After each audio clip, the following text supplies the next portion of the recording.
তুমি মেয়ে হয়ে জন্মেছো মানেই ভাগ্য তোমাকে বারবার নতুন করে এক এক রকম রূপ দেবে। এই দেখো, ১ বছর আগের কথা।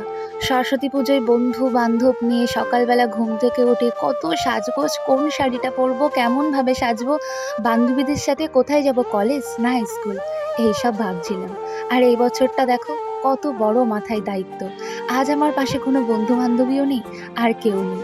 নিজের মতো সকাল, সকাল ঘুম থেকে উঠে রেডি হয়ে পুজোর সব গোছগাছ মশাইয়ের পাশে বসে পুজোর সব গোছগাছ কমপ্লিট করে শেষ করে সবাইকে প্রসাদ দিয়ে তারপরেই কিন্তু একটু রাস্তায় এসেছিলাম একটু ভিডিও বানাবো বলে। আর বেশিক্ষণ ভালো লাগেনি, এই ২ টো ভিডিওই করেছিলাম। আসলে একটা জিনিসই বুঝতে পারলাম, আমাদের এই মেয়েদের জীবনটা কই মাছের মতোই জীবন। মরতে তো পারবো না, তাই বারবার যে যেমনভাবে চলাবে ভাগ্য আমাদের, আমাদের সেইভাবেই চলতে হবে। এই বোনটার পাশে তোমরা সবাই থেকো আর আমাকে এইভাবেই সাপোর্ট করো, এটাই চাইবো। আর তোমরা সবাই আমার ভিডিও দেখে জানিও আমার সবাইকে কেমন লাগে। খুব ভালো, ভালো ভিডিও তোমাদের আমি উপহার দেব।